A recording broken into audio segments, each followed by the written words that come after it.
All right, let's dive right in. Today, we are tackling one of the most critical and honestly, one of the most confusing topics on the NMLS SAFE exam: the difference between the interest rate and the annual percentage rate, or APR. Now, understanding this isn't just about memorizing a couple of definitions. It's about really learning to think like a regulator. So let's get these concepts cleared up for you. So you might be wondering, why is this so tough? Why do so many people get tripped up here? Well, it's because the exam almost never asks for a simple definition.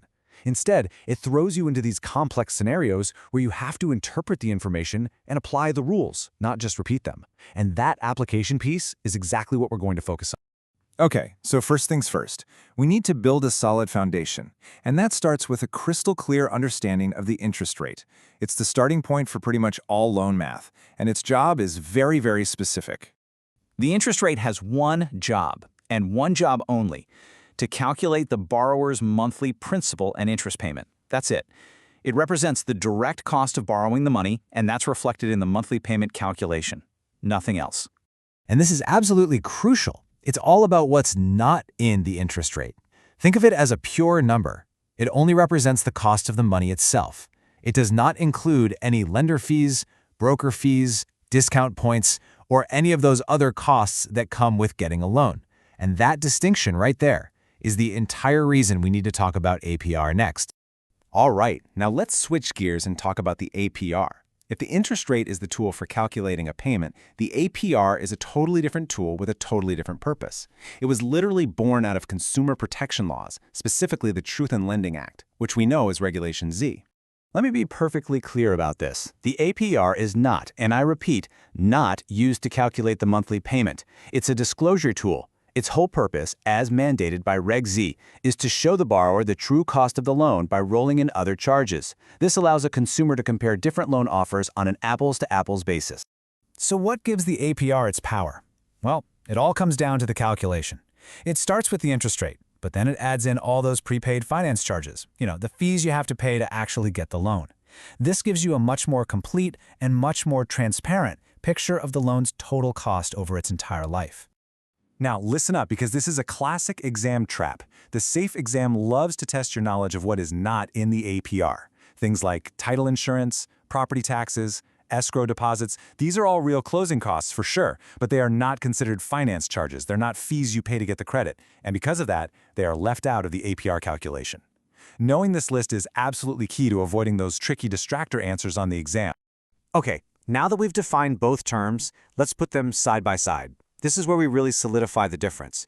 Mastering this direct comparison is exactly what you need to do for the exam. This chart really tells the whole story. On one side, you've got the interest rate. Its purpose? Payment calculation. What it includes? Just the cost of borrowing. The exam wants you to think of it in terms of monthly affordability. On the other side, you have the APR. Its purpose? Loan comparison and disclosure. What it includes? The interest rate plus all those finance charges. The exam focus here is on the total cost of credit over time. One is for the budget, the other's for transparency. And hey, if you only remember one single thing from this whole session, please make it this. This is a non-negotiable, fundamental fact and a huge exam trap. A borrower's monthly principal and interest payment is always calculated using the interest rate, never, ever, ever the APR. Okay, enough of the theory. Let's move into practice and apply this knowledge to a scenario that is very similar to what you're likely to see on the actual SAFE exam. So here's a really common setup. You have a borrower who pays some money up front, in this case, discount points, to buy down their interest rate. This successfully lowers their monthly payment. On the surface, this seems like a simple win for the borrower, right? But here is the curveball the exam will throw at you. What does paying those points do to the APR? Now, your gut reaction, your intuition might say, well, the interest rate went down, so the APR should probably go down too. But remember, that's not how a regulator thinks. Let's break down the regulator's logic here, step by step. Number one, discount points are a prepaid finance charge. We already established that. Number two, the APR calculation must include all prepaid finance charges. So by paying those points, you are adding an upfront cost to the loan. This increases the total cost of credit that has to be disclosed in the APR. So even though the interest rate itself dropped, the APR, which is the measure of total cost, is now reflecting that extra upfront fee. This is a super counterintuitive concept, but it is absolutely critical to master. And that whole scenario brings us perfectly to our final and frankly, most important section. To pass the SAFE exam, you have to learn to think less like a salesperson who's focused on that low monthly payment and more like a compliance officer who is focused on the total cost disclosure. This is the key. This is the big takeaway. For any question on the exam involving the APR, just ask yourself this one simple question. What is the purpose of this rule? And the purpose is always consumer protection. It's about transparency. The regulator's goal is for the borrower to see the full, true cost of the loan, including all the fees.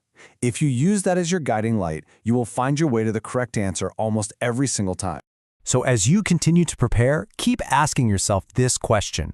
Are you focused on the payment, like a loan officer might be?